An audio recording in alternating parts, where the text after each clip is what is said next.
Estamos iniciando o nosso 11º momento síncrono da disciplina Projeto de Elementos Estruturais de Aeronaves 1.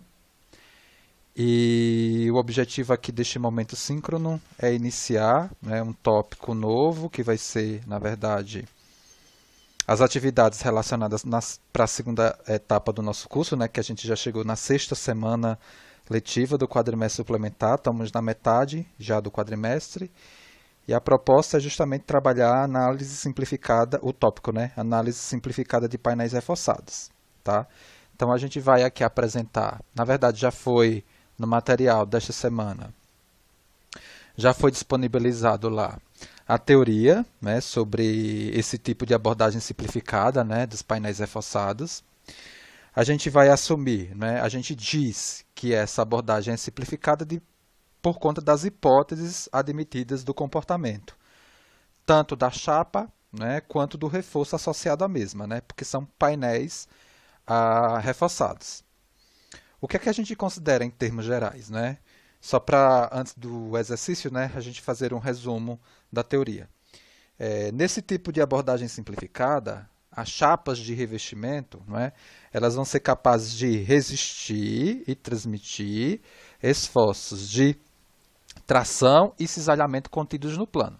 Ah, professor, e os esforços de compressão? Calma, né? Aí a gente vai ver que para esse tipo de estrutura, a chapa, na verdade, ela não vai se romper a compressão, o problema que vai ter é a flambagem, é tópico seguinte, tá?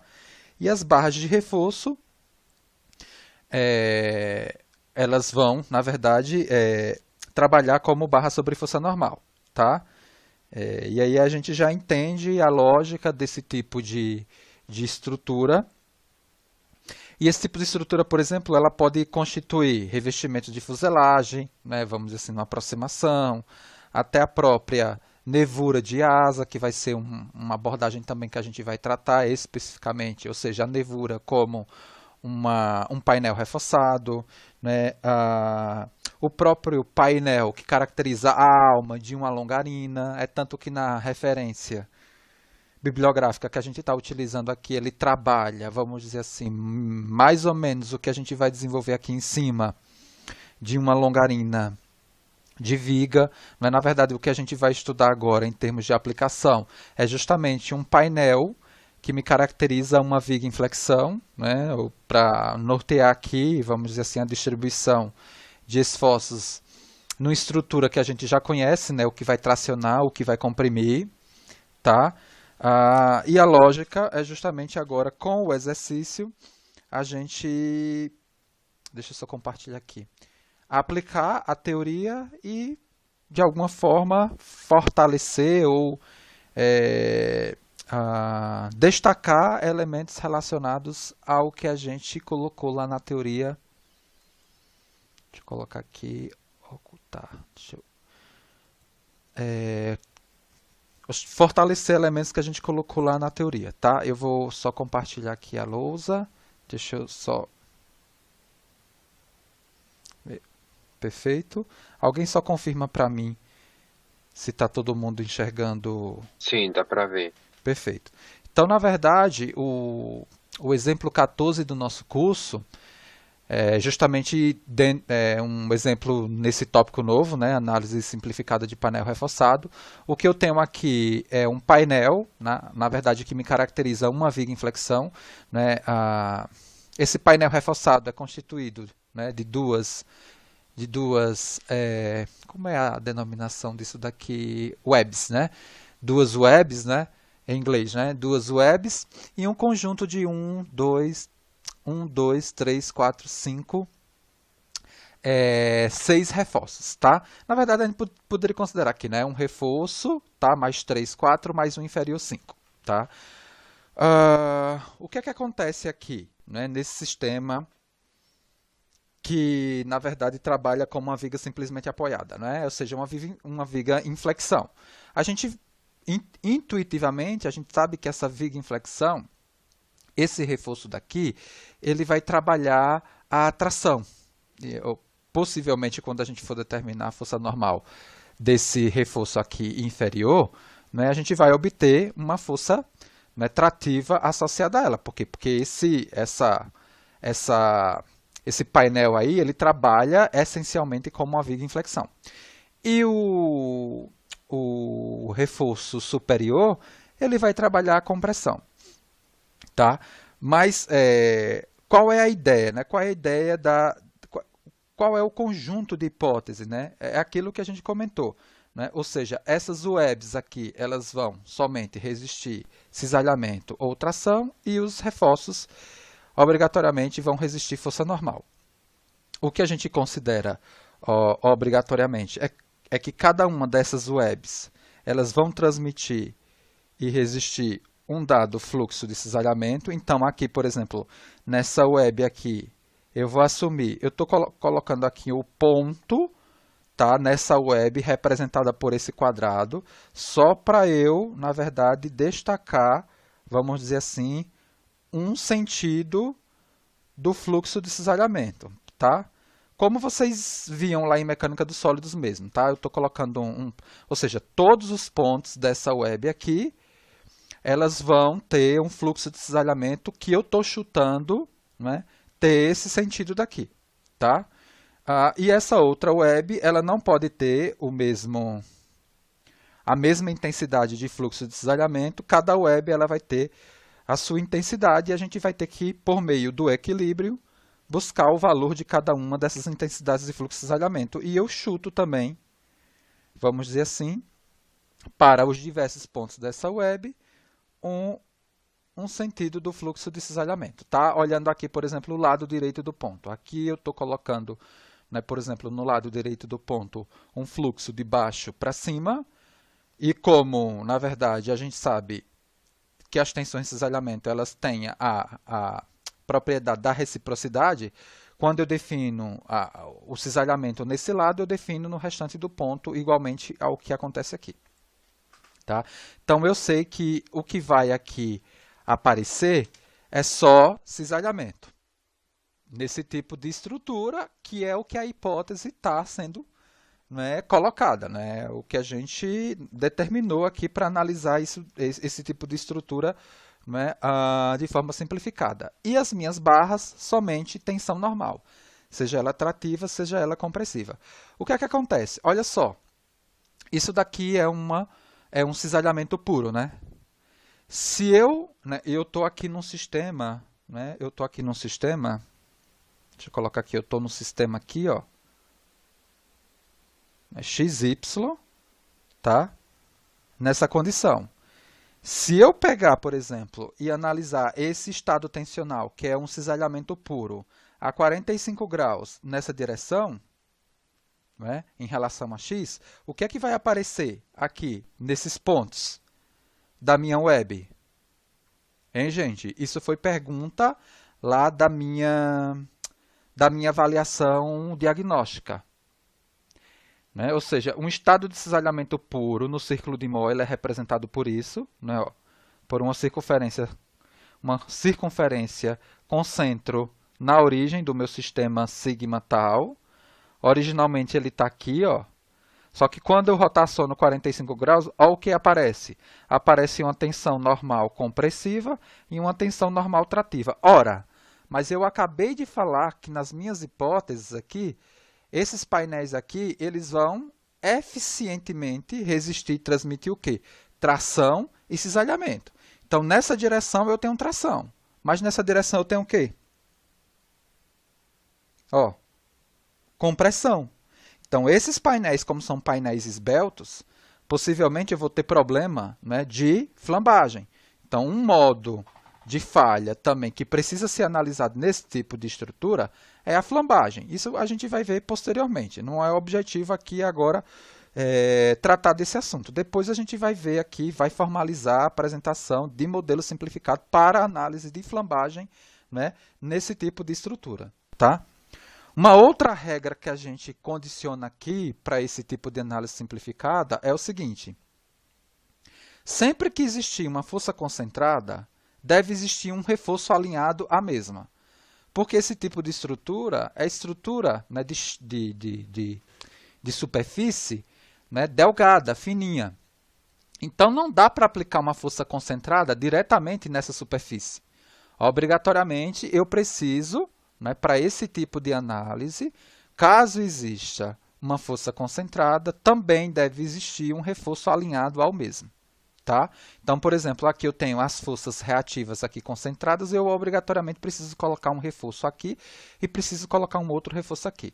Uma outra regra, uma barra de reforço, ela só deve terminar em um outro reforço. Ela não pode terminar, por exemplo, no meio da web. Não, isso não existe. Então, um reforço ele começa e termina em outro reforço, ou seja, uma barra de reforço deve ter suas extremidades ligadas a outra barra de reforço, tudo bem?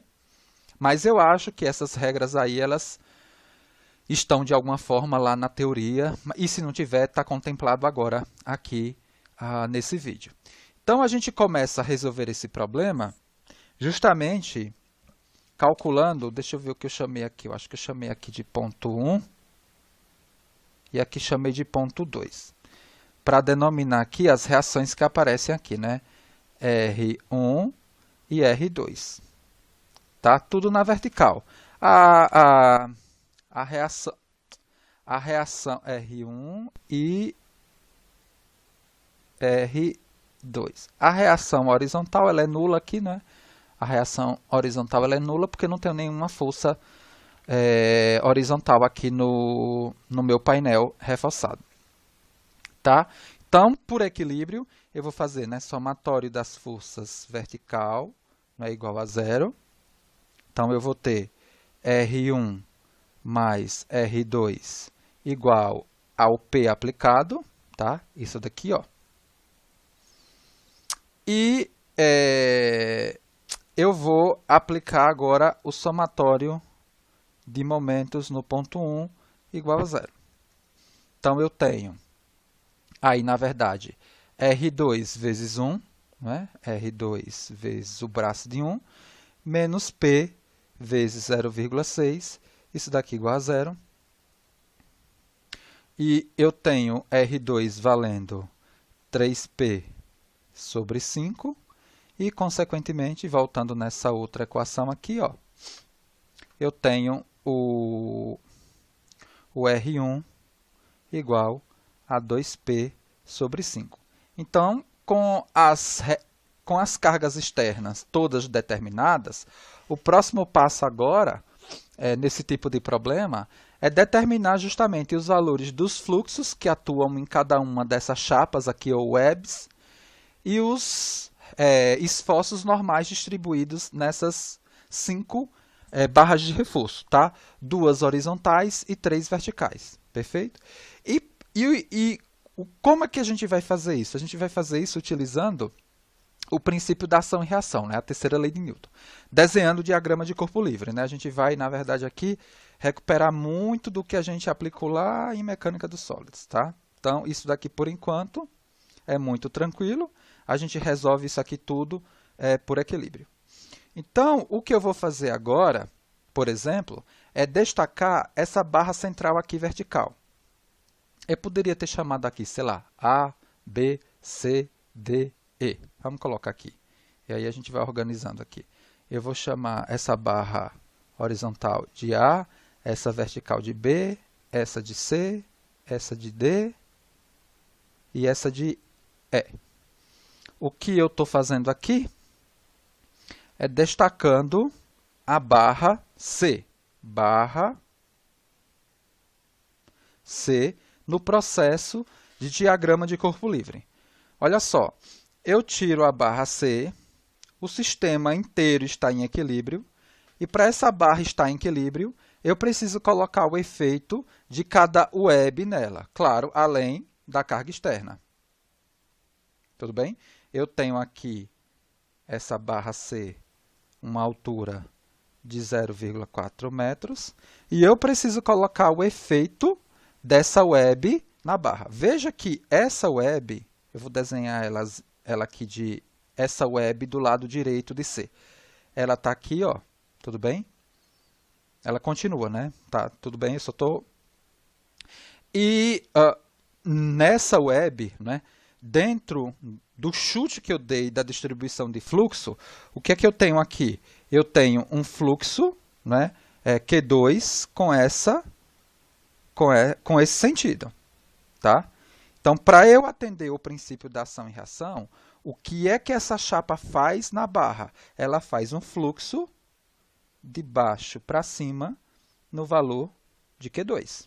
Tá? Ó, porque quando eu juntar isso com isso, ó, eu recupero o sistema barra chapa, sem, né, aparecer aqui o efeito, né, da web na barra. Ou seja, eu tenho que atender aqui o princípio da ação e reação. Se eu assumir aqui que o Q2, né, nesse lado da chapa, por conta do meu chute de distribuição de fluxo inicial, ele é de cima para baixo, a ação dela na barra é de baixo para cima. Tá? Isso aqui é princípio da ação e reação. É a mesma coisa do que a gente faz lá em treliça. Eu tenho um nó de treliça, aí eu admito que a barra é tracionada na treliça. Não é? Se a barra é tracionada, não é, para eu atender o princípio da ação e reação, não é, a barra, né, de treliça, ela puxa o nó. Tá aqui, ó. Tá, ó. Aí eu mato, né? Quando eu junto, né, o sistema nó-barra, some essas duas forças, porque elas são o quê? Mesma intensidade, mesma direção, sentidos contrários. É a mesma coisa, é a mesma lógica aqui. E pegando essa mesma lógica, né, dessa web aqui em relação a essa barra de reforço, como esse Q1, né, ele age na chapa, nesse lado que interage aqui com a barra, de cima para baixo, então, para eu atender o princípio da ação e reação, o efeito da chapa na barra é um fluxo de Q1 de baixo para cima. Então, eu já tenho aqui a minha barra C, né, desenhado o diagrama de corpo livre, a estrutura inteira está em equilíbrio, a barra está em equilíbrio, agora, sob a ação desse conjunto de forças, P, Q1 vezes 0,4 e Q2 vezes 0,4. Lembrando que Q é força por unidade de comprimento. Então, basta eu aplicar aqui, nesse caso, vou desenhar aqui isso, vou, né, na verdade, continuar aqui. Então, eu faço, por exemplo, somatória das forças na vertical, igual a 0, adoto um sentido aí como positivo e encontro 0,4 Q1 mais Q2 igual a P. Tudo bem até aí? Posso continuar? Veja que nesse problema eu tenho duas incógnitas agora, inicialmente, para se determinar. Então, eu preciso, obrigatoriamente, de duas equações, né, para conseguir resolver o sistema. Então, a outra equação, por exemplo, eu posso obter, né, dessa outra barra aqui, ó,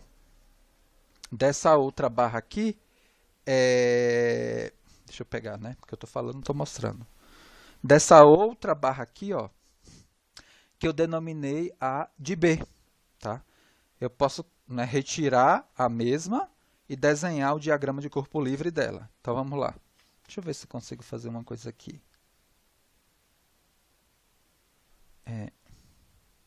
Copiar, só para...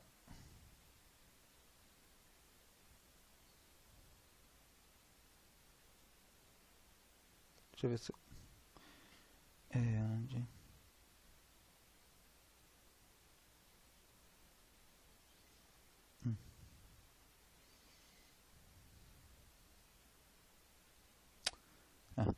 esquece. Depois eu pesquiso sobre isso, como é que eu faço para colar.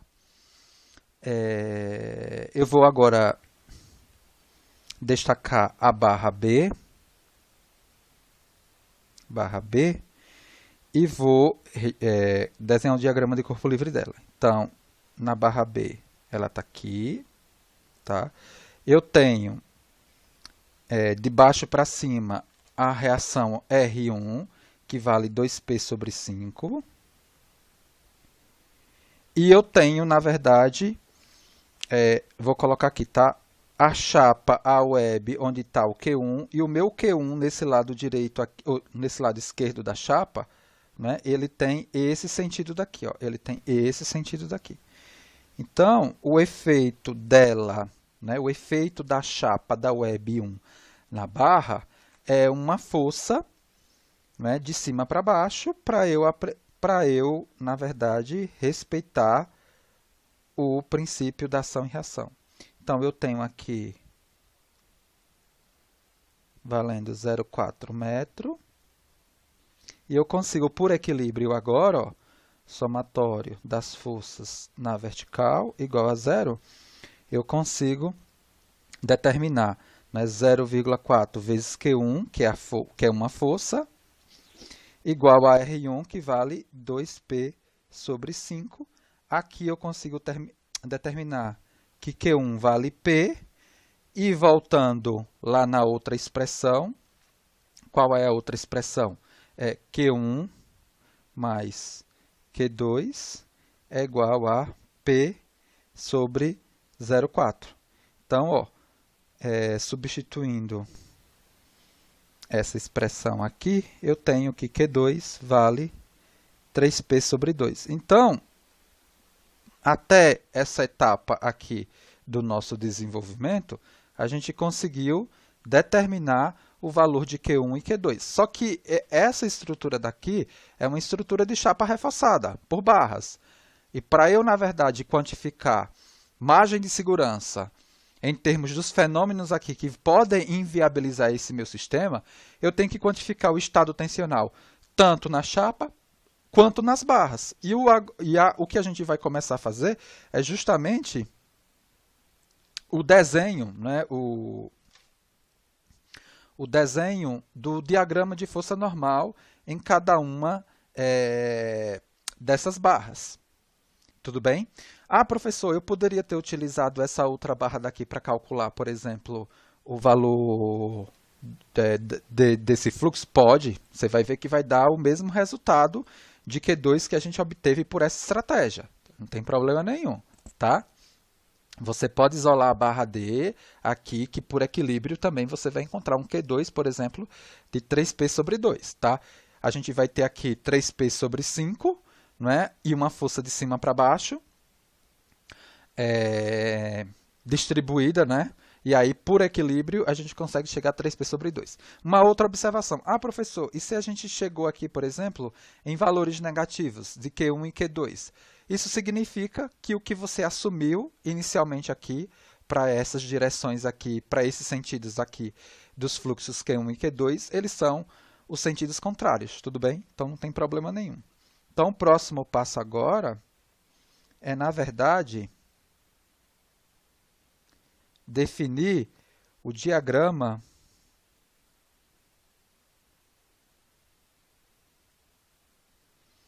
de força normal. Aí vocês amam isso, né? Na verdade, vocês odeiam, né? A maioria dos meus alunos tem uma dificuldade enorme, né, na determinação de esforços internos em estruturas. E aí a gente, na verdade, fortalece isso daqui mais uma vez. O que a gente vai fazer aqui é determinar as forças normais nas barras horizontais e vocês determinam nas verticais, tá?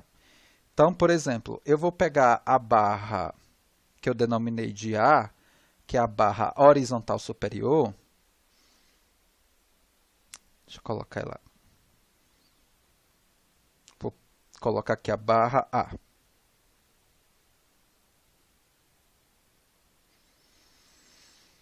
Coloquei ela aqui.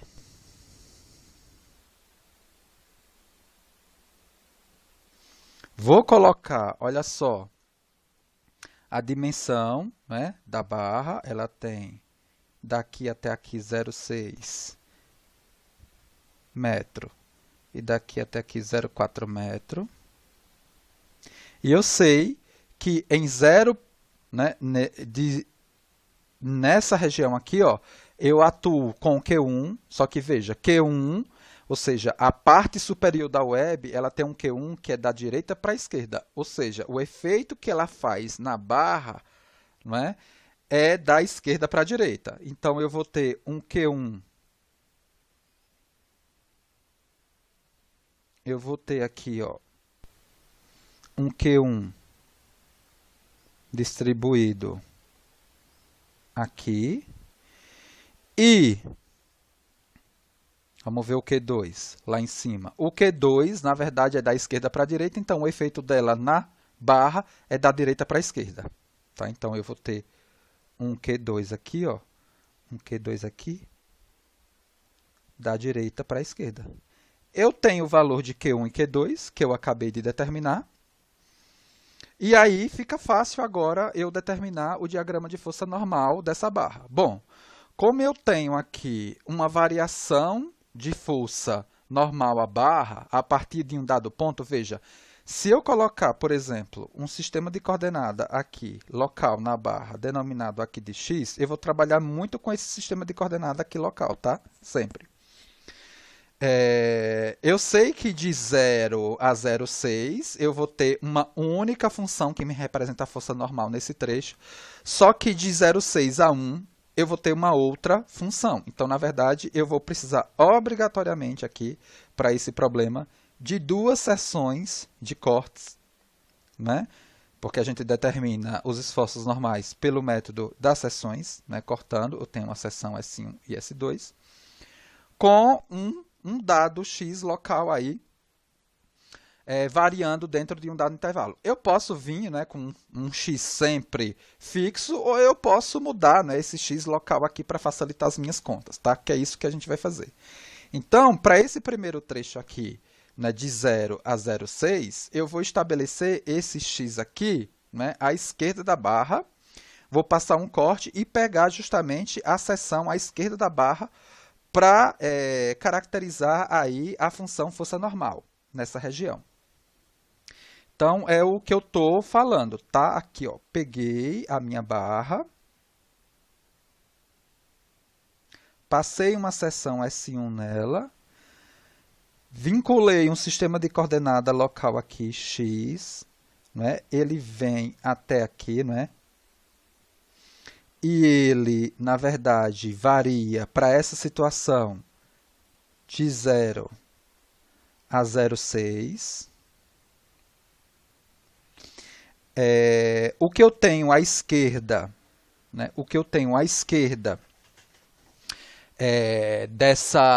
desse corte é justamente o Q1. O Q1 vale P, então aqui eu tenho o Q1, né? Isso aqui eu tenho o Q1. O Q1 ele vale P. E para eu ter o equilíbrio, eu, na verdade, preciso definir aqui a minha função força normal, né? Seja ela trativa ou compressiva. Aqui eu estou chamando aqui a força normal de tração, mas se eu estiver aqui assumindo alguma coisa errada, o próprio equilíbrio vai me dizer se eu estou errado ou não. Então, eu já tenho aqui todos os elementos, basta eu processar o equilíbrio na direção x para calcular essa função força normal. Então, eu vou ter aí essa função nx positiva, mais o p vezes o x igual a zero. Então, na verdade, o que eu tenho aqui é uma função menos px. Na verdade, né, essa barra ela é compressiva, né, como a gente já sabia por conta, né, olha, por conta da situação inicial já analisada, que é um painel que trabalha como viga em flexão. Então, né, ó, é só você imaginar aí, né, ó, isso daqui fletindo, eu vou ter o sorriso, né? Então, sorriso, tração embaixo, compressão em cima. Perfeito, está coerente. Como essa função é uma função de primeiro grau, para eu determiná-la por completo, no sentido do desenho, eu preciso dos valores dessa função em dois pontos, não é? Por exemplo, nos extremos do intervalo, em 0 e em 0,6. Então, n em 0 ele vale 0, e n em 0,6, que é 3/5, ele vale menos 3p sobre 5. Tá?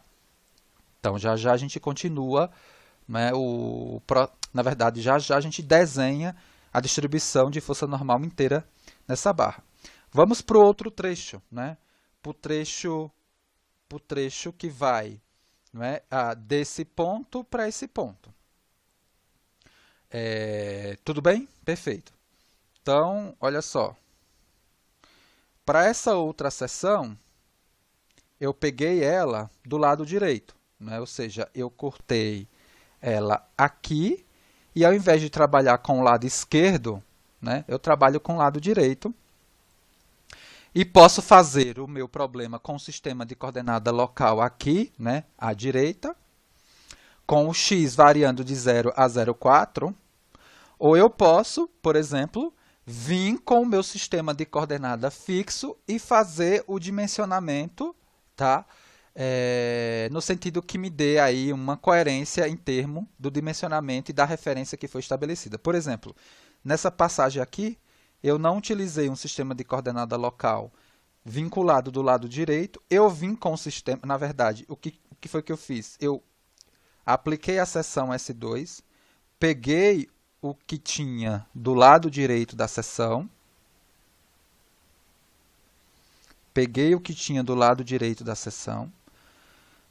coloquei aqui o que atua na seção, não é? Que é, na verdade, o fluxo Q2, na condição lá que atende o princípio da ação e reação. Esse fluxo Q2 aqui ele vale 3P sobre 2. Eu mantive o meu x vindo de lá, só que para essa situação aqui, o x obrigatoriamente ele só vale de 0,6 a 1 metro. E se tudo, né, se toda a barra tem 1 metro, essa dimensão aqui, ela tem 1 metro menos x. Professor, eu poderia ter feito isso colocando um sistema de coordenada aqui, x estrela, aqui, ó, variando de 0 a 0,4? Pode, né? Vocês agora são alunos já quase né, que estão terminando, então vocês bem já sabem manipular esse tipo de situação e de condição de sistema de coordenada para facilitar o cálculo aí dos esforços normais. Tá? Então, eu vou aqui agora colocar a força normal que age nessa seção. Eu estou assumindo tração. Na verdade, a gente vai obter o negativo, né?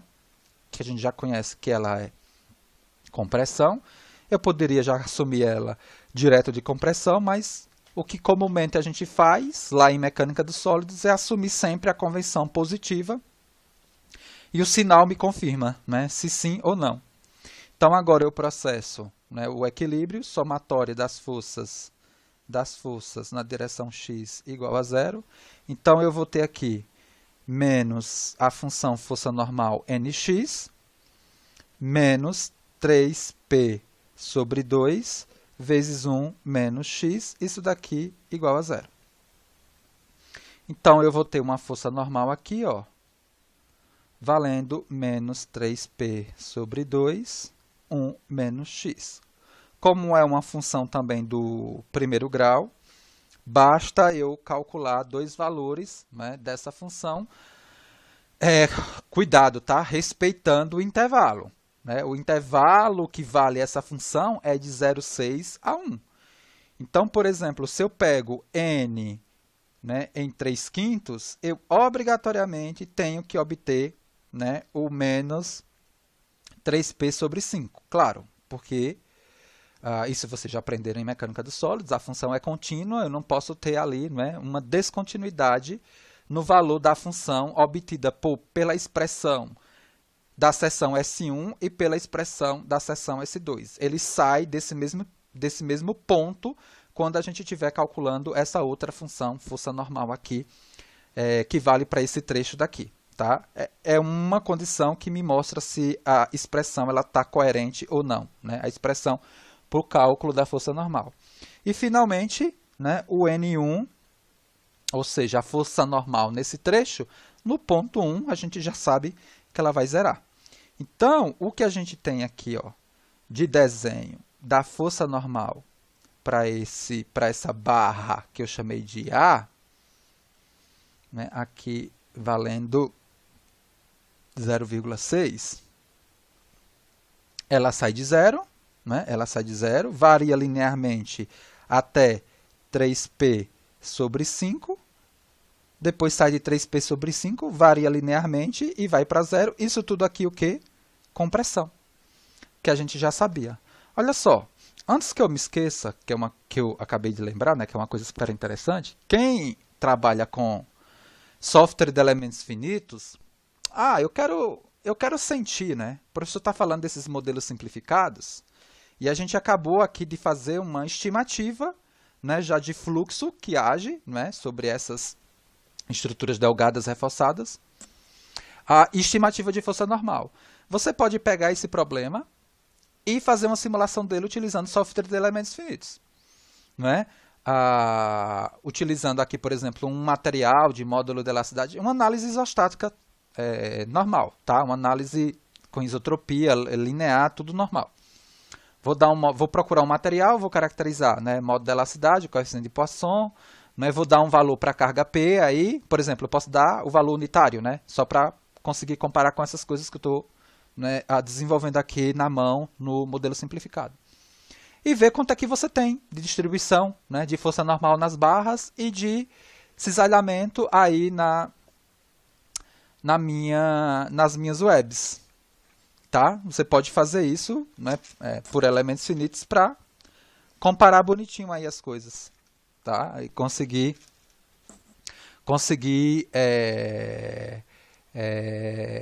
enxergar, né, e comparar realmente, né, o quão esse modelo simplificado ele me dá em termos de aproximação, né, em comparação com a mesma estrutura sendo analisada, por exemplo, com elementos de chapa, né? Tudo bem? Eu fiz essa barra, tá? A barra horizontal inferior, ela vai me dar a mesma coisa, só que trativa, e aí você faz as barras verticais, tá? A distribuição de força normal, tá? Eu quero aqui aproveitar o máximo desse momento para a gente ver se a gente consegue fazer o exercício de revisão. Eu vou fazer mais um exemplo aqui sobre isso, sobre esse tópico, e aí a gente já passa para o exercício de revisão. Alguém tem algum comentário, alguma dúvida em relação a essa abordagem? Então, o que eu falei aqui foi aplicar, deixa eu colocar aqui, aplicar o MEF, né, utilizando software comercial, né, para analisar o mesmo problema. Aí, tá vendo? O professor não está usando elementos finitos, né? Aí, ó. Quem quiser, é só baixar a versão educacional do ANSYS, tá? Eles têm uma versão educacional para estudante, e você consegue baixar e resolver esse problema aí, né? Utilizando o MEF e comparando, né? Exemplo 15.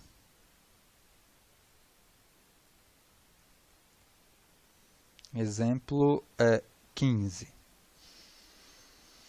Então, o que ele pede é determinar a distribuição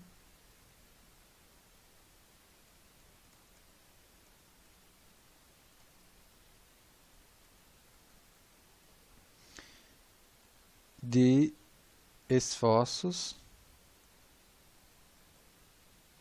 nos elementos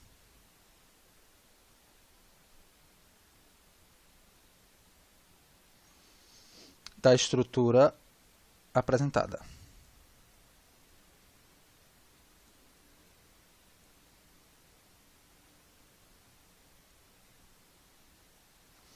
Esse tópico aqui, né, tem na nossa bibliografia e tem na bibliografia lá, original, né, básica do nosso curso, que é a bibliografia do Maxon. Tem também esse tópico lá. Deixa eu... Então, aqui eu tenho agora uma chapa um pouco maior, vai ter um pouco mais de trabalho nesse problema, mas a gente não vai resolver ele todo não. Em termos de determinação de força normal, vou deixar bastante coisa com vocês aí.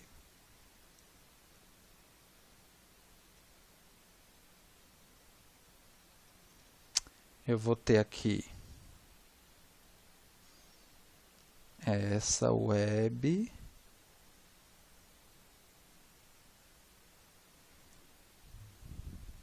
Eu vou ter essa web e vou ter outras 3 webs aqui.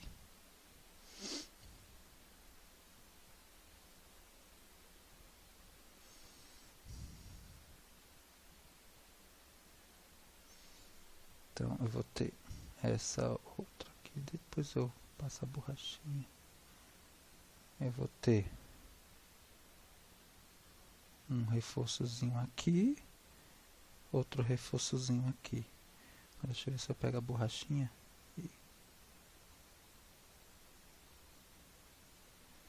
Aqui.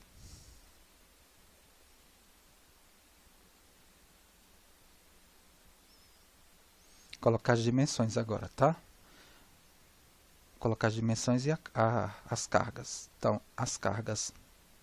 Ou seja, se eu tenho uma carga concentrada aqui, pela hipótese que a gente colocou, eu obrigatoriamente preciso de um reforço na direção da carga, tá aqui. E um reforço nunca pode terminar dentro de uma web, ele tem que terminar em outro reforço. Então, na verdade, a apresentação aqui de painel reforçado nessa consideração, ela está coerente para essa carga. E aí eu vou colocar uma outra carga aqui também P, ou seja, também, e uma outra carga aqui, 2P. Vou destacar aqui as dimensões. Eu tenho aqui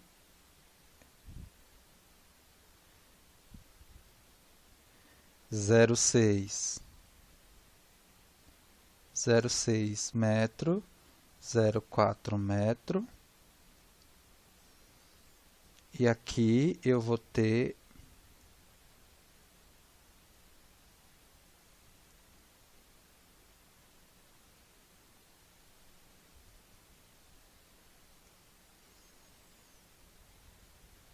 zero um e 0,3. Não ficou bem na ordem de grandeza aí no desenho, mas tudo bem. 0,1, 0,3 e na verdade aqui 0,2. 0,2 metro. Eu vou denominar aqui, deixa eu colocar outra cor, as barras, só para orientar aqui também. Barra A, barra D, barra C, barra B, barra E. Essa daqui. E a gente pode também aqui, ó, vamos denominar essa outra aqui de barra F.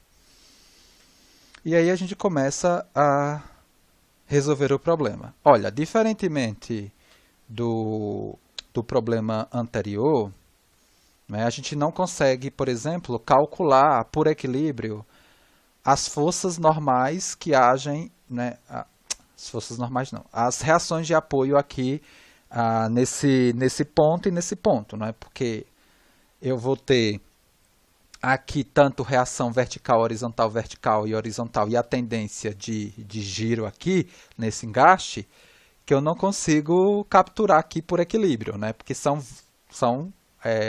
eu vou ter mais variáveis do que equações aí que são 3, né? Do equilíbrio no plano. Então a gente vai atacar esse problema já, na verdade, construindo os diagramas de corpo livre das minhas barras. E aí, para isso, eu preciso admitir aqui o fluxo de cisalhamento em cada uma dessas webs. Então, aqui eu vou assumir esse sentido aqui de fluxo nessa web. E aí, eu estou denominando aqui de fluxo Q4. Aqui, eu vou ter um fluxo Q1 nesse sentido. Aqui, um fluxo Q2 nesse outro sentido. Esses sentidos aqui são todos chutados, tá? E aí o sinal da conta ali vai me dizer se está certo ou não. E um fluxo Q3 nesse outro sentido aqui. Então, como eu tinha falado, A gente não consegue aqui, na verdade, aplicar o equilíbrio para determinar as reações de apoio que acontecem aqui nesse engaste, dentro do que eu já comentei, né? A gente vai ter mais incógnitas do que equações. Então, a gente resolve, na verdade, esse problema caracterizando o diagrama de corpo livre de cada um dos reforços. Então, o que a gente vai processar agora é o equilíbrio do reforço C. Então, eu vou tirar o reforço C, que é esse daqui, da estrutura. Ele está aqui, ó, o reforço C. Ele tem uma carga concentrada aqui, valendo P. E a estrutura inteira está em equilíbrio. Para ele estar em equilíbrio também, eu preciso colocar o efeito do cisalhamento das webs. O efeito do cisalhamento das webs nesse reforço.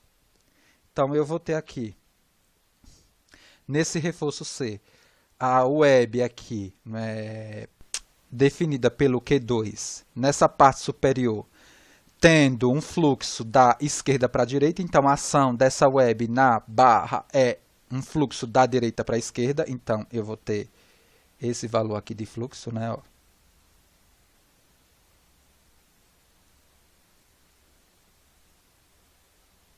Q2. E aqui, essa outra web de fluxo Q1, essa parte inferior, ela atua da esquerda para a direita. Então, o efeito dela na barra C é da direita para a esquerda também.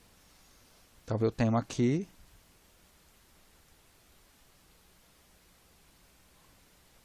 um fluxo Q2. Então, essa barra C, ela me produz aqui, né, uma equação que, por equilíbrio, né, olha, somatório, por exemplo, somatório das forças na direção horizontal, ou x, né, você pode colocar um sistema xy aí de coordenada qualquer para processar o equilíbrio. Eu vou ter aqui, né, Q1 mais Q2 vezes 0,4, né, que é 4 dividido por 10, igual a P. Tá? Então, essa expressão aqui, ó, ela pode ser escrita Q1 mais Q2 igual a 2,5P. Guardei essa expressão. Veja que eu vou precisar, nesse problema, de no mínimo 4 equações, né? Porque eu tenho 4 incógnitas, Q1, Q2, Q3 e Q4. Eu vou pegar agora e definir o equilíbrio do reforço B. Equilíbrio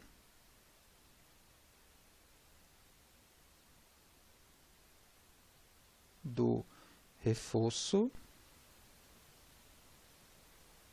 B. Então, vou retirar o reforço B aqui.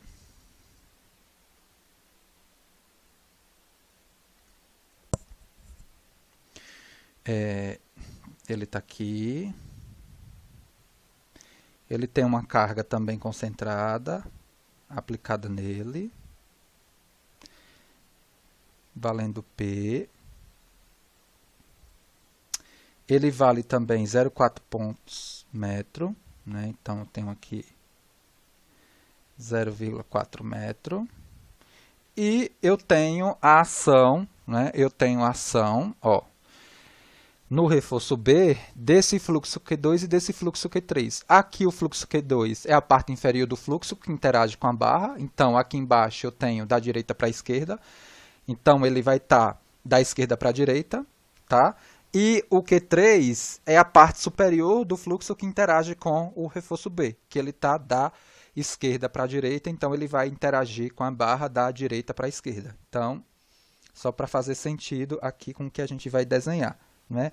Esse daqui da esquerda para a direita, valendo Q2, e aqui embaixo, da direita para a esquerda,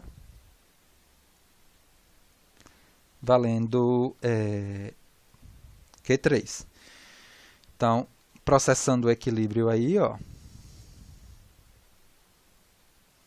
somatório das forças em x igual a 0, eu vou ter Q3 menos Q2 vezes 0,4 igual a P. Então, aqui eu vou ter Q3 menos Q2 igual a 2,5 P. Vai ser Q2 mais P menos Q3 igual a 0, certinho. Tudo bem? Vou pegar agora o equilíbrio, olha só, o equilíbrio dessa barra aqui vertical central, que é a barra D. Por quê? Porque eu preciso continuar gerando equações de equilíbrio. Porque eu tenho 4 incógnitas, que são os 4 fluxos incógnitos. Enquanto eu não tiver 4 equações, eu não consigo resolver o meu problema. Então, eu tenho a equação 1, acabei de gerar a equação 2, vou gerar a equação 3 a partir do diagrama de corpo livre dessa barra D. Nessa barra D, eu tenho a ação do Q4, do Q1, do Q2 e do Q3, respectivamente aqui nessas alturas aqui, 0,2, 0,3 e 0,1. Tá? Então, eu tenho, ó, vou fazer agora o equilíbrio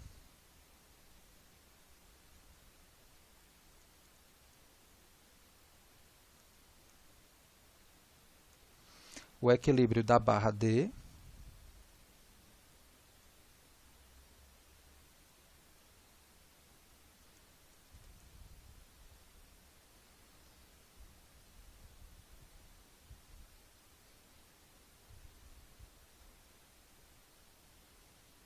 Tá aqui a barra D, ela tem uma força aqui concentrada de 2P. Aí, nesse lado aqui, eu vou ter o fluxo Q4 agindo. Eu vou colocar aqui as dimensões, que eu tenho variação de fluxo, não é? Aqui eu tenho 0,10, aqui 0,30 e aqui 0,20. 0,20. Então, eu vou ter, olhando lá a questão de cada uma das webs, desse ponto até esse ponto, eu tenho um fluxo Q3, de baixo para cima. Daqui até aqui, desse até esse, eu tenho um fluxo Q2. E de cima para baixo, nesse ponto, nessa região aqui, ó, eu tenho um fluxo Q1. Tá? Como foi que surgiu isso? Isso surgiu, tá, da retirada dessa barra, tá, e colocando o efeito de cada uma dessas 4 webs nessa própria barra. Então, o Q4 vai me dar uma ação na barra de baixo para cima. O Q1, quem interage é o lado esquerdo da web, que é de baixo para cima, então vai ser de cima para baixo. Essa outra web, ela está interagindo com a barra de cima para baixo, então vai ser de baixo para cima. E essa outra web, nesse lado daqui, ela está interagindo com a barra de cima para baixo, então vai ser de baixo para cima. Tá? Justificando aqui cada um desses sentidos adotados para esses fluxos aqui. Então, a equação de equilíbrio é somatório das forças na direção y igual a 0. Eu consigo calcular essa seguinte equação, vai ser 0,6 vezes Q4 menos 0,1 vezes Q1 mais 0,3 vezes Q2 mais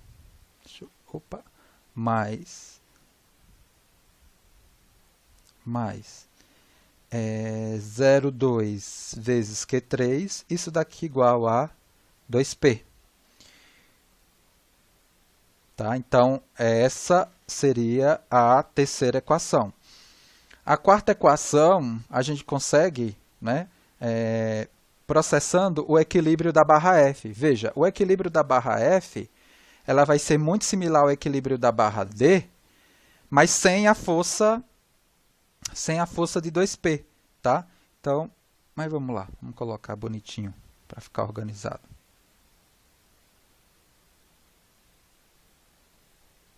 Equilíbrio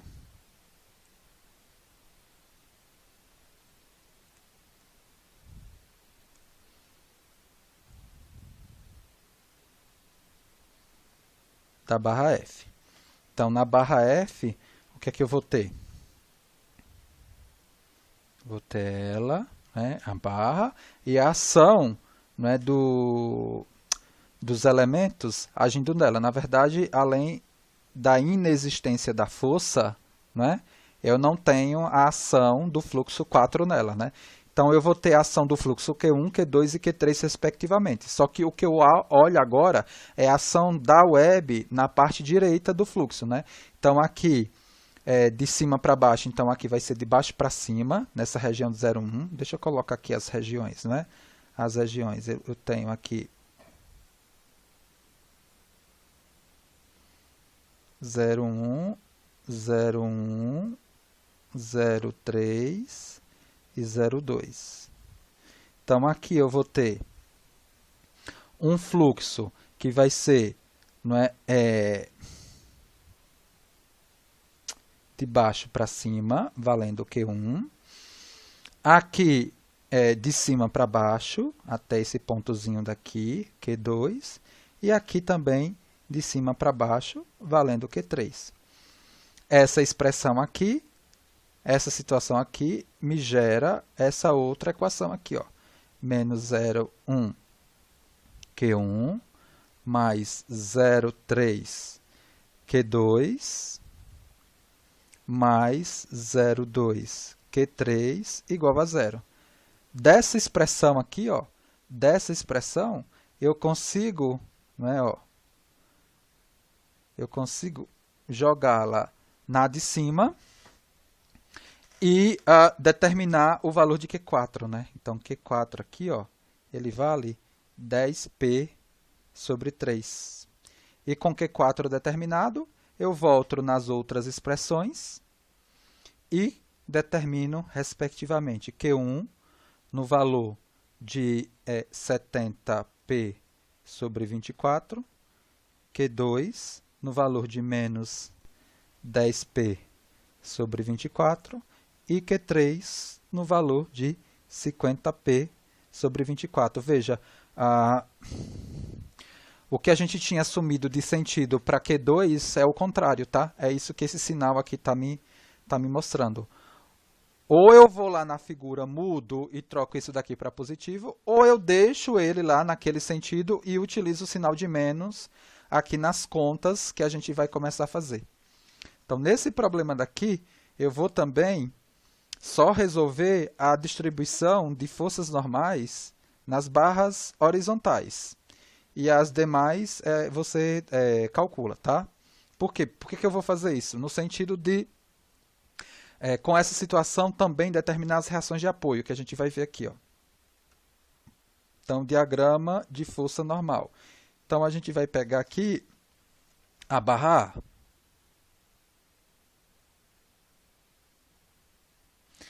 Então, a barra A, olha só, deixa eu desenhar a barra aqui, vou desenhar ela assim, para a gente ganhar tempo. Eu tenho aqui a barra, eu vou ter daqui até aqui, valendo desse ponto até esse, valendo 0,6. Daqui até aqui, valendo 0,4 metro. O que é que eu tenho de ação, né? De web? Ó, só mostrar aqui, ó, o que é que eu tenho de ação de web nessa barra é essa aqui, Q4 e Q1. Q4 aqui, né, a parte superior é da direita para a esquerda, então ela vai ter um Q4 da esquerda para a direita. em todo 0,6, e o Q1, que é da direita para a esquerda, então ele também vai ser da esquerda para a direita, agindo, não é, entre 0,6 e 1. Então, o que eu tenho aqui nessa barra é um valor de Q4 daqui até aqui, nesse sentido, e um valor de Q1 daqui até aqui, nesse sentido. Eu não tenho força no lado direito, né, dessa web, nesse ponto, ou seja, aqui eu não tenho força nenhuma, mas aqui eu tenho a reação, né, a reação de apoio incógnita, que eu estou colocando aqui, por exemplo, no valor de R1, que eu preciso determinar. Eu não tenho esse valor, tá? Eu não tenho esse valor. Então, o que é que acontece? Eu sei que nesse problema daqui, para determinar o diagrama de força normal, eu vou precisar de duas seções, tá? Eu preciso de uma seção aqui, S2, e de uma seção aqui, S1, porque eu sei que vai ter variação aqui de 0 a 0,4 e depois de 0,4 a 1. E nesse problema, como eu não tenho um valor, né, de carga, né, que atua no meu diagrama de corpo livre da barra, que é do lado esquerdo, eu vou trabalhar sempre com as seções e com a estrutura do lado direito. Então, por exemplo, eu vou pegar agora aqui, ó, essa seção S1 e fazer a análise dela, né? Análise da S1, só que eu vou trabalhar com o lado direito da seção, ou seja, o lado direito da estrutura. Então, eu tenho S1 aqui, tenho o lado direito da estrutura, agindo aqui um Q1, daqui para cá. Eu vou colocar aqui um sistema de coordenada x fixo aqui, ó. Né? Ou seja, o meu x, ele obrigatoriamente, ele varia de 0 a 0,4 para essa seção. E a única coisa que falta aqui para a gente definir é justamente o que me recupera o equilíbrio, que é o surgimento do esforço interno nesse intervalo aí de 0 a 0,4. Tá? Então, agora eu processo o somatório das forças em x, e nesse caso daqui eu vou ter nx valendo Q1 vezes x. Então, eu tenho aqui o valor de N1, ou de Q1, ele é 70p sobre 24, x, e eu já sei, para esse problema, quanto varia a minha força normal. Para x igual a 0, a força normal vale 0, e para x, por exemplo, igual a 4 sobre 10, eu tenho o valor aí da força normal, que é trativa, né, variando linearmente. Agora eu passo para analisar o trecho 2, né, o trecho da seção S2. Veja, eu não consigo nesse trecho 2 aqui analisar a estrutura à esquerda da seção. Por quê? Porque eu não tenho o R1. E o R1 aparece aí, não é? Quando eu desenho o diagrama de corpo livre da barra. Não tem como, né? Eu não posso tirar o efeito da reação de apoio na barra. Tá? Ah, professor, por que você não colocou aqui a reação vertical? Não, porque a reação vertical aqui não é absorvida por essa barra. A reação vertical aqui é absorvida pela barra, né? Que é a barra que eu nem denominei de G, por exemplo. Seria a barra vertical esquerda completa. Tá? Ah, professor, e o momento? O momento é absorvido pela estrutura inteira, né? Porque, na verdade, a estrutura inteira também ela trabalha como uma viga, né? Não é a barra que vai exclusivamente me recuperar aí o esforço de momento, porque essa barra é uma barra sobre força normal, né? Se eu colocasse uma reação aqui vertical, essa barra não seria barra sobre força normal, seria uma viga, seria um outro tipo de análise, um outro tipo de abordagem, que a gente não está dando aqui. Então, nesse caso, eu vou trabalhar na seção S2 ainda à direita dela. E vou normalizar aqui as coisas, tá? Vou apresentar aqui o dimensionamento. Então, eu vou colocar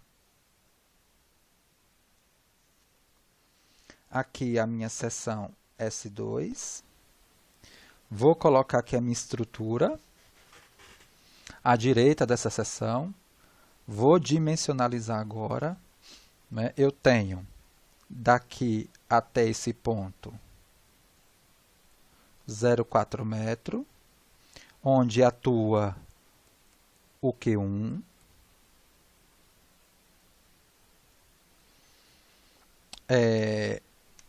Daqui para cá, né, desse ponto até aqui, eu tenho o Q4. Aí vale do que você processar em dimensionamento. Você pode trabalhar com o sistema de coordenada local fixado aqui. Você pode vir com o seu sistema de coordenada fixado lá na extremidade direita. E aí, com isso, você ter que fazer o dimensionamento dessa partezinha daqui, que vale quanto? X menos 0,4. Aí vale do que você processa aí em termos de conta mais fácil na sua cabeça. Esse x aí, ele obrigatoriamente, para esse trecho, ele tem que valer de 0,4 a 1. Eu poderia trabalhar com um sistema de coordenada local aqui, ó, onde o x aqui local, ele poderia valer de 0 a 0,6. Aí é você que sabe o que é que você vai fazer.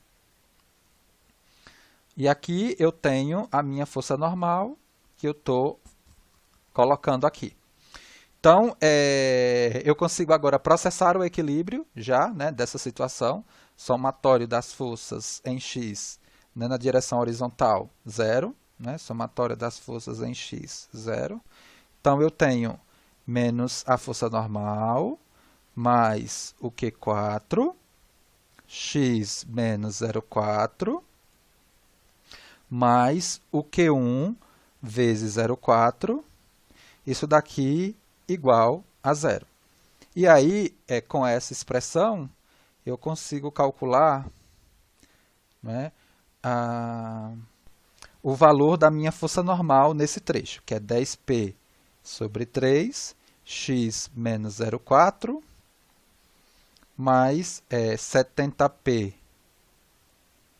sobre 24, vezes 0,4. Veja, é essa expressão daqui que vai me dar condições de calcular a reação de apoio lá R1. Ou seja, uma função de primeiro grau, eu preciso aqui do valor dela em 2 pontos. Por exemplo, eu vou pegar n x igual a 0,4. Isso daqui tem que me dar o mesmo valor de saída do que eu tinha obtido para outra expressão. Ou seja, o valor que x aqui me dá em 0,4, em 0,4, que vai ser, se você fizer a conta, tem que ser igual ao mesmo valor que essa função força normal me dá nesse mesmo ponto, na coordenada aí referenciada que eu dei. Tá? E aí eu calculo o valor da reação de apoio, que vai me dar o valor da força normal para x igual a 1. Tá? Para x igual a 1. Então, na verdade, esse n daqui que eu estou calculando vai ser igual a R1, é o n em 1. Vai ser 10P sobre 3 vezes 0,6, mais 70P sobre 24 vezes 0,4. Isso daqui me deu 19P sobre 6. Isso tudo trativo. Ó. Vou desenhar aqui agora o diagrama. O que é que o diagrama me mostra aqui?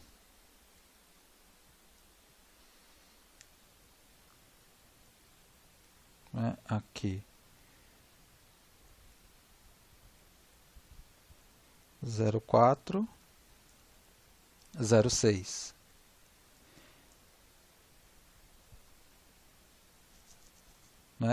Ele tudo trativo, tá? Não vou desenhar para cima porque acabei aqui. Geralmente o diagrama de força normal positivo a gente desenha para cima, tá? Eu vou desenhar para baixo porque eu não estou com espaço aqui para cima, tá? Tudo bem, não tem problema nenhum. Então eu saí de 0 e vou até baixa, não tem importância, tá? Se é para baixo, se é para cima. O importante é você colocar o sinal.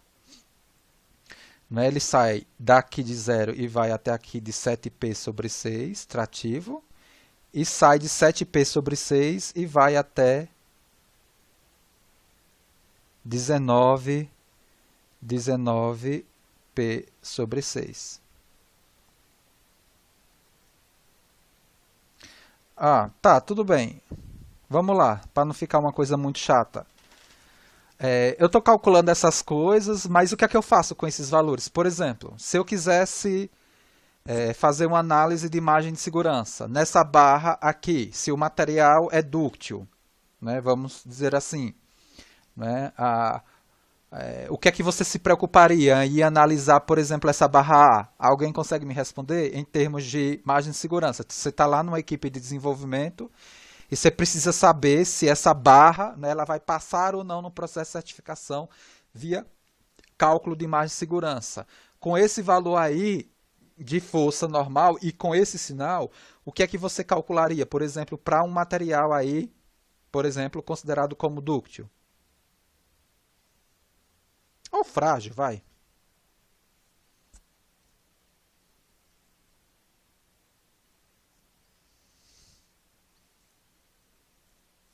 Ninguém? Alguém está respondendo no chat?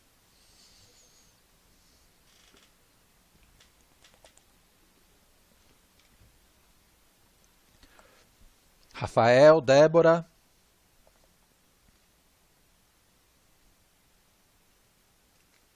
Tensão normal? Você vai calcular a tensão normal, né? Eu precisaria da área, né? Calcularia a tensão normal. Com a tensão normal, eu ia comparar com o limite, né? Do material, seja ele a escoamento, a ruptura, né? É aquela lógica que a gente sempre vem falando, né? Para eu projetar uma estrutura, eu preciso quantificar o que atua na estrutura em termos de tensão normal e cisalhamento. Sem isso, eu não consigo criar uma tensão equivalente, atuante, para comparar com o limitante do material. Não se enganem. Não se faz projeto de estrutura sem determinação de tensão. Essa coisa aí que colocam na cabeça de vocês, que vocês não precisam de nada, é só desenhar e pronto. Não, não é isso. Tá? As coisas elas precisam ser calculadas, elas precisam ser mostradas para a autoridade aeronáutica. E como é que você calcula? Calcula utilizando um modelo, seja ele simplificado, seja ele mais rebuscado, utilizando simulação de elementos finitos ou fazendo cálculo manual, né, como o próprio engenheiro Tainan falou lá, né, na entrevista dele. Não é tudo feito por elementos finitos. Se você está numa situação de chão de fábrica que você precisa tomar uma decisão, você não vai estar lá com um computador, não é? Na sua mão, com um software lá para você rodar e dar Muitas vezes você tem que ter ordem de grandeza e ter maleabilidade ali para ter uma estimativa para uma tomada de decisão. Então, né, essas coisas aqui elas não são dadas, elas não caem do céu assim. Não, o professor está inventando. Não, não sou eu que estou inventando. Foi o Neil, foi o Brum, né? Um monte de gente que vem contribuindo nessa área e a gente segue também dando uma certa contribuição. Né? Eu não estou colocando aqui, ele está enchendo linguiça. Não, não é enchendo linguiça. Não, não dá para ir só para elementos finitos. Não tem como, porque pode aparecer alguma coisa lá errada e você não tem nem ordem de grandeza para saber se aquilo está errado ou não. Porque a gente tem, né, um certo mantra, né, na engenharia de estruturas para a gente que utiliza software de elementos finitos. Lixo que entra, né, no software de elementos finitos é um lixo que sai. Tá? Então, qualquer coisa que você colocar errada lá, vai sair coisa errada. E muitas vezes você ajoelha e venera. Né? Não tem ordem de grandeza na cabeça, né? Não tem como. Né? Aí você está lá, por exemplo, agora, numa equipe de projeto. Aí você, do que a gente já estudou aqui, a gente sabe que a parte superior da skin de uma fuselagem, preponderantemente, ela vai estar atuando como, né, são estados trativos. Então não adianta, né, você querer forçar e não, a situação de falha crítica ali vai ser flambagem. Não, eu vou estudar, mas eu vou ter que me preocupar mais com fadiga. Então essas coisas eu tenho que me preocupar. Um tubo pressurizado. Um tubo pressurizado, não é somente, vamos dizer assim, né? Só essa carga. E aí eu vou querer analisar flambagem? Criatura, menos, né? Só vai ter tração. Como é que tu vai analisar flambagem aí? Não dá, né? São essas coisas que tem que aparecer na minha cabeça agora. E essas coisas só vêm da análise estrutural, não tem como. Sem análise, não tem projeto. Aí o aluno quer projetar sem saber nada de engenharia de estruturas. Aí a gente não tem o que falar com o cara. Então vai aí, procura em escola que te faz isso. Não existe isso. O que eu estou dando não é diferente do que a USP São Carlos dá, do que o ITA dá, do que lá as escolas americanas. Não é. As bibliografias são as mesmas. Tá? Então vamos lá.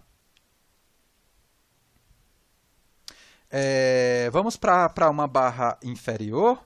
E aí a gente utiliza... Vamos fazer o seguinte, eu vou deixar o restante das barras para vocês determinarem, né, que eu estou vendo aqui que já é 9h15, para a gente ir para o exemplo de revisão. Pode ser assim? Porque o restante ele se repete, né? Cálculo de força normal nas barras. Eu acho que não tem tanta dúvida, não tem tanta dúvida assim, né? E aí depois, se tiver, como é assunto novo, a gente tem mais 6 semanas ainda para tratar desse tópico. Vamos fazer aqui, qual é a sequência de exemplos? Exemplo 16. É um exemplo da lista de exercício, tá? Professor, mas você vai fazer um exemplo da lista? Quem pegou esse exemplo? Vai sair... calma. Se a pessoa já fez, né? Essa lista daqui que tem... determinação de fluxo de cisalhamento de célula unitária fechada já é para submeter? Amanhã ou não? Ou é a lista 4 ainda?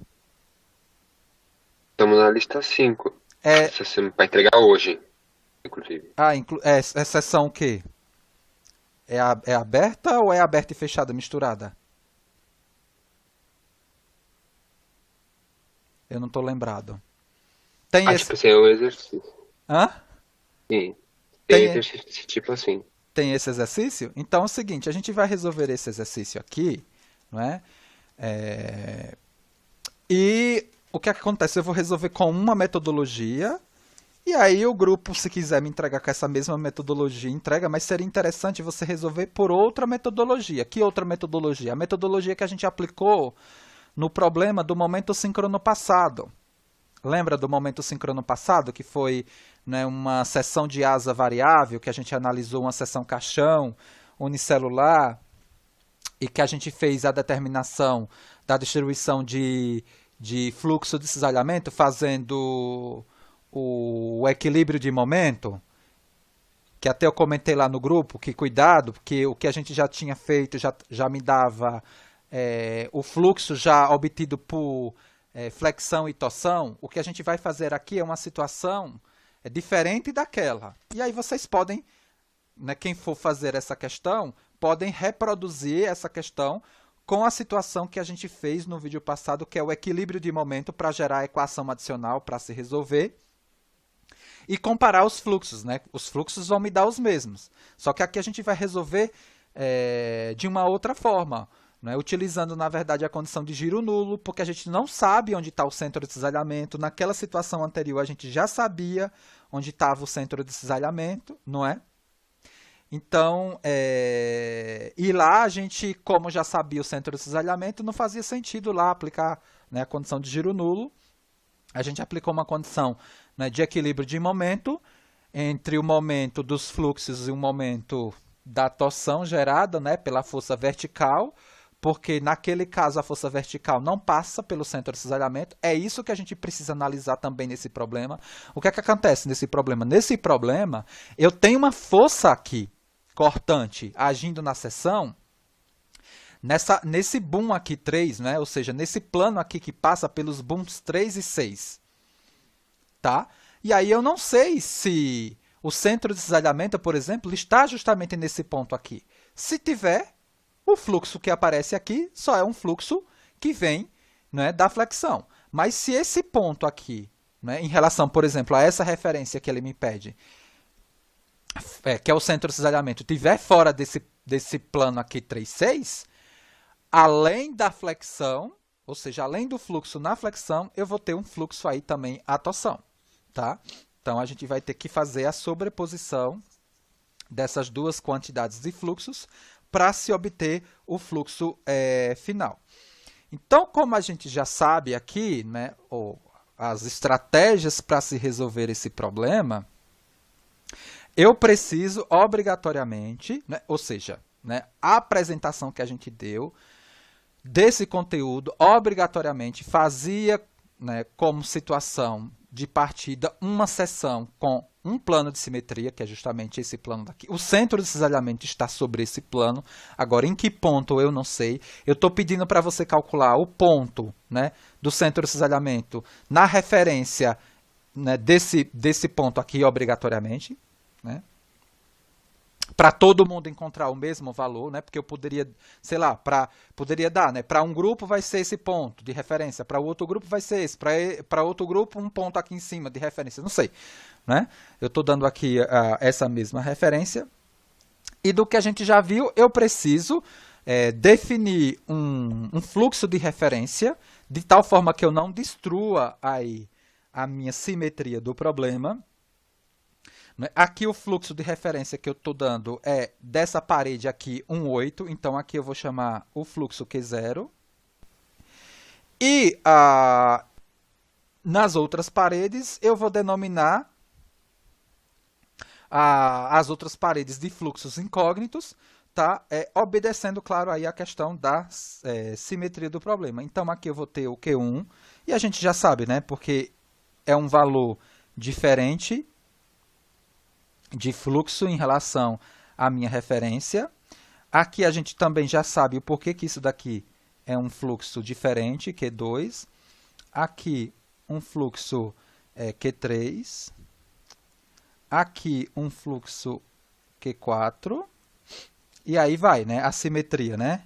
Q3, Q2 e Q1. Qual é a diferença desse problema para os problemas que a gente já vinha fazendo? É essa questão aqui da parede inclinada, por isso que eu quis colocar, né, esse problema daqui, né, com essas paredes inclinadas para a gente, né, enxergar, né, a situação aí de análise. Claro que eu preciso também para esse problema a espessura de todas essas paredes, que é o que a questão me dá, é uma espessura constante. E aí a gente começa a minha análise. A minha análise ela é iniciada por meio da definição de equações de equilíbrio geradas a partir da minha parede de referência, cortes, né, entre a parede de referência e as paredes incógnitas. Eu tenho esses cortes aqui, ó. Eu vou ter esses cortes aqui e esse corte aqui final, né, eu vou ter um corte entre a parede Q0 e Q1. Eu vou ter um corte entre a parede, né, de fluxos Q0 e Q2, Q0 e Q3 e Q0 e Q4, gerando, respectivamente, essas equações aqui, ó. Q1 mais Q0 igual ao cortante, inércia da seção, momento estático aí associado ao boom, né, que eu estou denominando, eu coloquei aqui MS1, que é o momento estático 1, né? Não está associado ao boom, né, 8, tá? É A1, né, também, né? Não tem problema nenhum. Só foi uma denominação aqui. Eu vou tirar até essa denominação. Vou colocar o boom 8 aqui, vai. Deixa eu só colocar as áreas também dos booms, que na figura não tem, mas no exercício tem. B1 e B8 vale 200 milímetros quadrados. B2 e B7 vale 250 milímetros quadrados. B3 e B6 vale 400 milímetros quadrados. E B4 e B5 vale 100 milímetros quadrados, tá? Então, essa expressão aqui, Q1 mais Q0, vai ser o valor de V sobre a inércia vezes o momento estático dessa área aqui, boom, que é quanto? Que é 200 vezes 30, tá? Então, 200 vezes 30, ou seja, é a área vezes a distância dela até o plano de simetria. Então, essa expressão aqui, eu tenho Q1 mais Q0 igual a V e 600. A outra expressão, ela vem do corte entre Q0 e Q2, e o momento estático dado pela soma dos booms 8 e 7, tá? Então, eu vou ter aqui, ó, Q0 mais Q2 é V sobre inércia, vezes o momento estático, não é? Que é o momento estático do boom 8 mais o momento estático do boom 7, que é 250 mais 250 vezes a distância, tá? Daqui até aqui, que é 100. Como é que eu calculei isso? Por geometria, tá, gente? Ó, então, aqui eu tenho 200, aqui eu tenho 60, 200 menos 60 dá 140, dividido por 2 eu vou ter 70 em cima, ó, eu vou ter, deixa eu colocar essas medidas aqui, vai começar a poluir o desenho, tá? E aí eu vou ter 70 aqui e 70 lá em cima, e por algo similar, não é? Eu vou ter essa outra medida daqui, ó, essa outra altura daqui, ó, de 50. E eu vou ter esses ângulos daqui também já definidos, tá? Deixa eu colocar aqui. Eu tenho um ângulo aqui. Professor, Oi. o momento não deveria ser 6.000? Aqui no 200 vezes 30. Isso. 6.000. 6.000. Vou consertar já já. Eu tenho esse ângulo beta e eu tenho esse ângulo alfa, que é facilmente calculado, né? O alfa vai me dar 22,62 e o beta vai me dar 16,26. Opa, 16,26. Obrigado, tá? Deixa eu só consertar aqui. 6.000 aqui e 6.000 aqui. E 250 vezes 100. Isso daqui só para justificar essa distância, tá? A partir dessas... vai ser 70 mais a metade, que é 30, tá? Só para justificar aqui esses braços aqui do momento estático de cada uma dessas equações. Então, essa outra equação vai ser Q0 mais Q2 igual a V sobre... V sobre inércia vezes 31.000. Aí eu vou ter mais... Deixa eu mudar a corzinha aqui. Vou ter mais outra equação. Deixa eu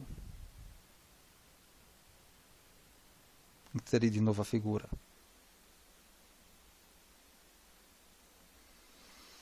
Eu vou ter uma outra equação aqui, que vai ser, né, obtida desse corte aqui, não é? Ó,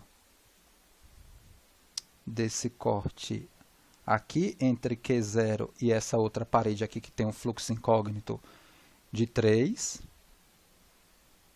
Então, eu vou ter Q0 mais Q3 igual a V inércia.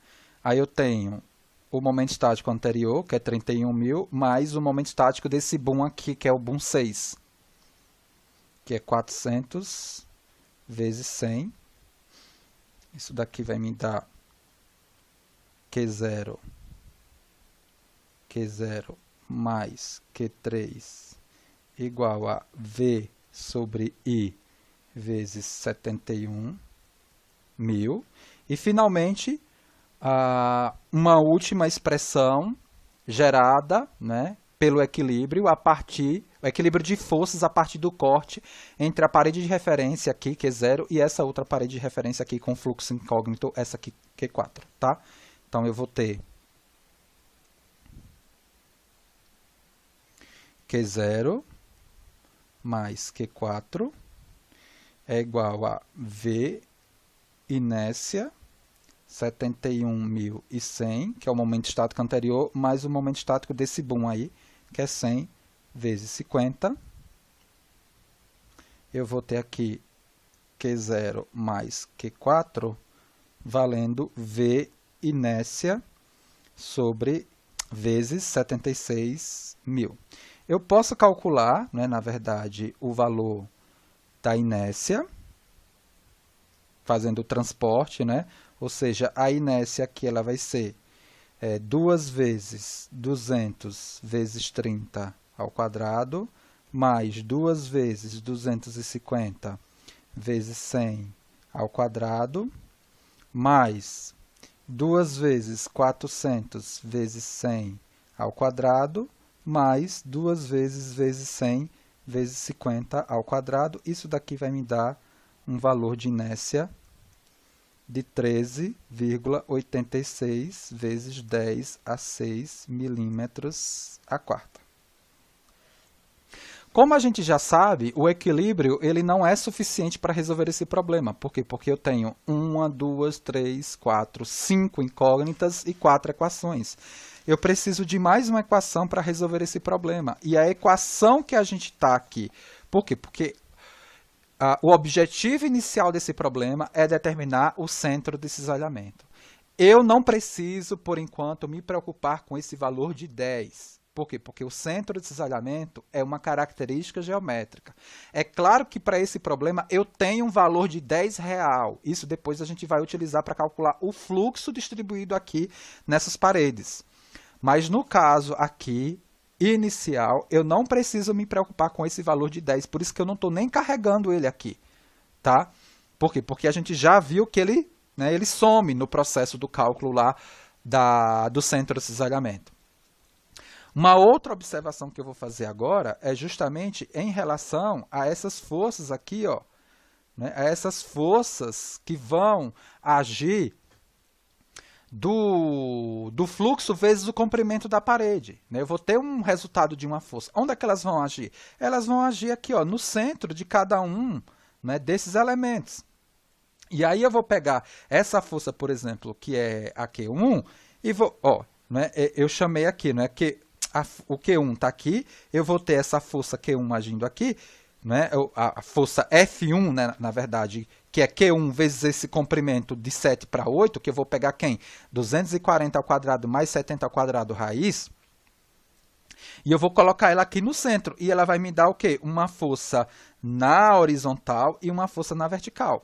É essa única, né, situação aqui que eu tenho que me preocupar em fazer, né, para levar, no caso, a redução, né, das forças aqui para o ponto, né, de referência que ele me pediu. Por quê? Porque essas duas forças aqui elas vão me dar um braço, né, ou elas vão me dar um binário, e essas forças aqui elas precisam ser levadas em conta quando eu processar aqui o transporte, né? Porque ela inclinada aqui fica difícil. Então, a única situação aqui que aparece, diferente das questões que a gente resolveu até então, é essa questão da parede inclinada que eu estou mostrando agora. Tanto essa quanto essa, a força ela vai estar agindo aqui no centro da parede, não é? E depois eu vou pegá-la aqui e colocá-la numa projeção horizontal e vertical, aqui e aqui, e depois processar a redução, de forma coerente, claro, com as distâncias que a geometria me dá, tá? E aí eu não vou detalhar muito, porque senão a gente não consegue resolver a questão. Eu estou dando aqui a resolução, vamos dizer assim, a maior parte dos passos, e aí vocês conferem depois as contas, tá, em casa, na reprodução dessa questão. Aí, como eu tinha comentado, né, as 4 equações lá não são suficientes para gerar a solução do sistema, eu preciso de uma outra equação, que nesse caso aqui é o giro nulo. Ah, professor, por que você não aplicou o momento, como na questão anterior? Porque eu não tenho o centro de cisalhamento. Se eu tivesse o centro de cisalhamento dessa figura, eu poderia fazer o que eu fiz na questão passada, que é o que eu pedi para o grupo que pegou essa questão, né, processar em termos de cálculo para a determinação aqui dos fluxos finais que eu vou mostrar aqui. Né? Já de posse do centro de cisalhamento, ao invés de gerar essa equação aqui, que é a equação de giro nulo, vou gerar a quinta equação, fazendo o equilíbrio de momentos igualmente ao que eu tinha feito lá na questão anterior. Então, a equação de giro nulo, ela vai me dar essa equação aqui, ó, Q0 vezes 60, e aí teria sobre uma espessura, mas como a espessura é constante, não é? E ela vai sumir da equação, tá? Por isso que é o fluxo vezes o comprimento dividido pela espessura, mas como a espessura ela é constante, não é? Ela vai sumir aí da expressão, tá? Então, Q1 vezes 250 vezes 2, deixa eu colocar, vai. Então, aqui vezes sobre espessura, depois mais 2 vezes Q2 vezes 240 sobre a espessura, mais 2 vezes Q3 vezes 130 sobre a espessura, mais Q4 vezes 100 sobre espessura igual a zero. É o que eu acabei de falar. Como eu tenho espessura constante, não é? Então, eu já sei que a espessura aqui não vai fazer, né, vamos dizer assim, diferença aqui. Então, aqui eu vou ter, né, simplificando, menos 6Q0 mais 50Q1 mais 48Q2 mais 26Q3 mais 10Q4. Então, com essa equação agora, eu consigo resolver o meu sistema. Em que situação? Eu vou voltar aqui nessas 4 expressões, isolar respectivamente Q3, Q1, Q2 em função de Q0, voltar aqui nessa expressão, né, substituir, e eu vou ficar com uma única expressão em função de Q0, eu não vou colocar, tá? E aí eu vou encontrar um Q0 nesse valor aqui, ó. Q0, vocês resolvem. No valor de 2,264 vezes 10 a menos 3V. Tá? Com Q0 determinado, eu calculo Q1 valendo menos 1,83 vezes 10 a menos 3V. Q2 valendo menos 2,4 vezes 10 a menos 5V. Q3 valendo 2,85,8 vezes 10 a menos 3V. E Q4 valendo 3,22 vezes 10 a menos 3V. Tá? Perfeito. Isso daqui para... professor, poderia colocar o valor de 10 aí, né? Poderia. Não tem importância, mas não é... O V não interfere aqui no cálculo do centro de cisalhamento, porque a primeira parte da questão é calcular o centro de cisalhamento. Se você fizer o processo de redução no ponto O, se você fizer no ponto O o processo de redução, quanto é que vai me dar a somatória das forças geradas pelos fluxos Q0, Q1, Q2, Q3 e Q4 na vertical? Quem me responde?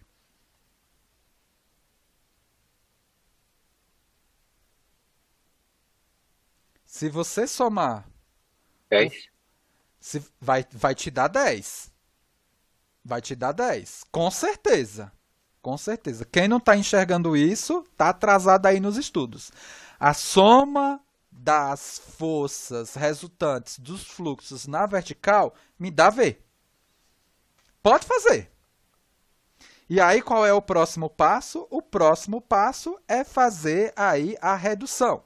Trazer todas as forças, né, a força né, que vem do fluxo Q0, que vem do fluxo Q1, Q2, Q3, Q4, observando as posições delas, aqui, como eu já comentei, trazendo tudo para cá. Isso eu não vou fazer, vou deixar, né, para não dar muita moleza para o grupo, que pegou, ou os grupos que pegaram essa questão. E eu vou fazer a redução. Quando eu fizer a redução, eu vou ter no final essa força V e um momento valendo 228,48 V em relação ao ponto O. Então, para essa situação aqui, ó, observando aqui o meu ponto de referência, né, que é o ponto O, o centro de cisalhamento vai estar dentro ou fora da figura?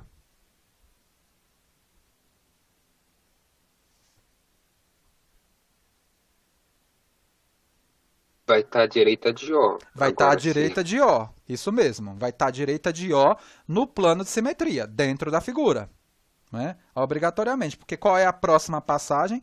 A próxima passagem é justamente trazer o meu processo de redução para uma única força, que é a força cortante, passando, né, obrigatoriamente, perpendicularmente aqui pelo plano de simetria, distante de um ponto D, de tal forma que quando eu voltar de V para o ponto O nessa distância D, eu tenha esse valor aqui de momento. Então, eu tenho justamente isso, V vezes D, igual a 228,48 V, então eu tenho que o D vale 228,48 milímetros. Perfeito. Então, com esse D aí determinado, veja, a força de 10 kN, que é a força cortante, que atua na seção, passa pelo centro de cisalhamento? Não. Não. Não é? Não, porque ela está a 120. E o centro de cisalhamento está quanto? A 228,48. Então, ela está, na verdade, a um braço de quanto? Da força cortante. Ou seja, a força cortante está, não é, distante de quanto do centro de cisalhamento?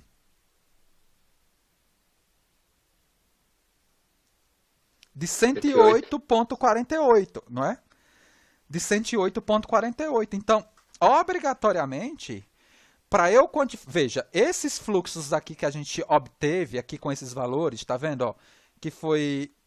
Deixa eu voltar aqui, né? Que foi, né, menos 1, menos 2, 2, tudo aqui em função de V. Eles são fluxos que eles não estão ainda... não são fluxos finais. Porque esse fluxo aqui que eu obtive somente da flexão. Né? Eu preciso ainda... E veja, a tendência de giro que eu tenho, que a força cortante me dá, já que o braço é 108,48, né? Veja, da força cortante para o centro de cisalhamento, a força cortante de 10, né? De 10 kilonewtons, é isso? Eu tenho aqui uma distância ainda de 108,48. Então, na verdade, aqui eu tenho um momento torçô na seção de quanto? De 108,4800 newton milímetros. Agindo. E aí sim, né, no vídeo passado eu tinha me enganado, né, porque no vídeo passado eu já tinha colocado o momento, né, tanto que eu editei e tirei aquele comentário meu. Né?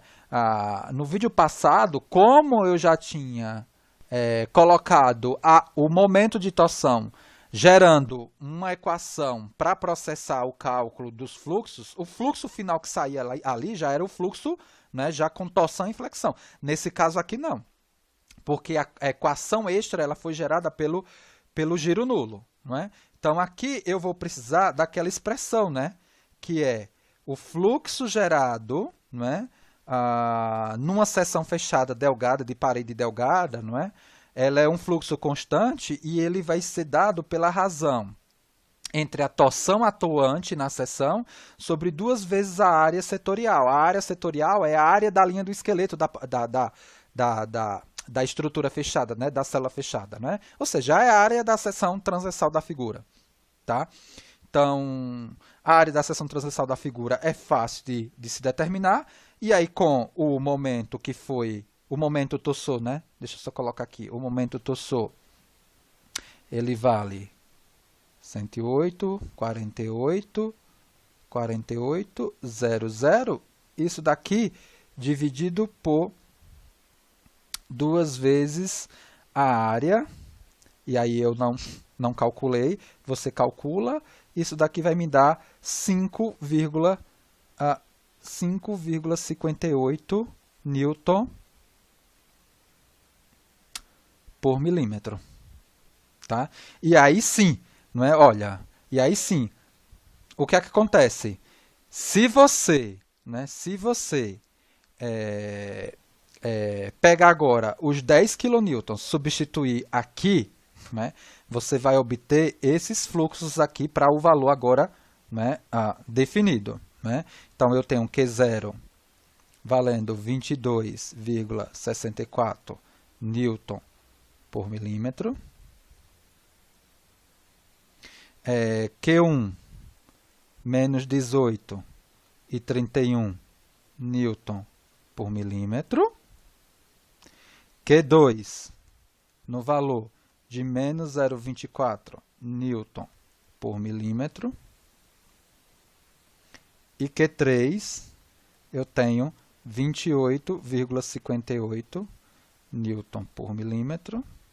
E Q4 finalmente valendo 32,2 newton por milímetro. Esses são os fluxos finais? Não. Por quê? Porque somado a eles eu tenho que colocar esse 5,58 nesse sentido aqui. Tá? Nesse sentido daqui. Então, dessa forma, os fluxos finais, agora considerando, né, os efeitos de flexão e torção, eles valem 17,06 newton milímetro. Q1, 12,73 newton milímetro. Q2, valendo 5,34 newton por milímetro. Q3, 34,2 newton por milímetro. E, finalmente, Q4, 37,78 newton por milímetro. O que eu estou pedindo para quem pegou essa questão é abrir as contas e resolver, tá, esse problema agora também, né, pegando, ao invés de fazer, como você já sabe agora, a partir desse ponto, onde é que se localiza o centro de cisalhamento, você fazer o teste também, gerando a outra equação pelo equilíbrio de momento. Tá? E aí, com isso, né, ao invés de você sair aqui com Q0, Q1, Q2, Q3, Q4, nesses valores daqui, ó, você já vai sair com esses valores finais aqui. Tudo bem, gente? Então, essa foi a questão, vamos dizer assim, estrela aí, do nosso momento síncrono de hoje, que vai ajudar vocês na primeira avaliação somativa. Professor? Oi. Esse caso é soma porque o momento torsor é no sentido sentido horário, né? Se fosse sentido anti-horário, seria subtração. Você vai ter que... Não, como é que você falou? Ó. Se o sentido do momento torsor fosse inverso, por exemplo, essa força estivesse para baixo, os fluxos seriam uma subtração entre o... Não, aqui, ó, vamos enxergar aqui nessa figura. O que é que acontece? Eu tenho esses sentidos aqui, né, que eu da flexão, tudo bem? Perfeito? E o fluxo da torção, ela me deu isso daqui, né, ó. O fluxo da torção me deu isso daqui, não foi, ó? O fluxo o quê? Aí o que eu fiz foi isso, olha, o Q0 está no sentido e o Q está no outro. Então, a resultante vai ser uma subtração desses dois. Esse Q1 está no mesmo sentido de Q, então aqui eu vou somar. O Q2 está no mesmo sentido, eu vou somar. Sim. O Q3 está no mesmo sentido, eu vou somar. O Q4 está no mesmo... Só que, veja, o que é que acontece? Veja que nesse exercício eu não mudei nada daqueles sentidos para o sinal negativo. Então, eu deixei aquele sentido e deixei o sinal negativo. Então aqui, ó, né, o Q1, ele era negativo mais o fluxo. Aí me deu um valor aqui que possivelmente na figura, né, como eu tirei os sinais aqui, ó, legal. Como eu tirei os sinais aqui, possivelmente eu já coloquei lá os sinais verdadeiros no final, tá, da sessão. Tudo bem? Porque aqui está tudo positivo, não é? Tá vendo que aqui está tudo positivo? Sim. E fica com sentido mesmo que é adotado. É, porque possivelmente na figura final aqui, na minha solução, eu peguei e ao invés de deixar negativo, eu mudei, né, o sentido e tirei o sinal negativo. Né, porque esse aqui faz sentido, né? Ó, 22 menos 5 me deu 17. O Q1 era quanto? Menos 18. Só que eu somo, não é? Eu somo 5 e 58, que eles estão no mesmo sentido. Aí foi menos 18,31 mais 5,58. Vamos ver. 18,31, 5,58. Me deu 12,73. Seria negativo, né? Vamos dizer assim, negativo. Só que na figura, possivelmente, eu peguei o quê? Mudei o sentido dele. Ao invés de ser no sentido horário, eu coloquei ele no sentido anti-horário. Horário foi o original. Tudo bem? Perfeito? Ou ficou confuso? Sim, sim. Tranquilo, gente? Então eu só vou agora finalizar a gravação aqui. Deixa eu... E aí a gente tem mais um espaçozinho aí para dúvidas, tá? Deixa eu só finalizar aqui para eu não perder nada.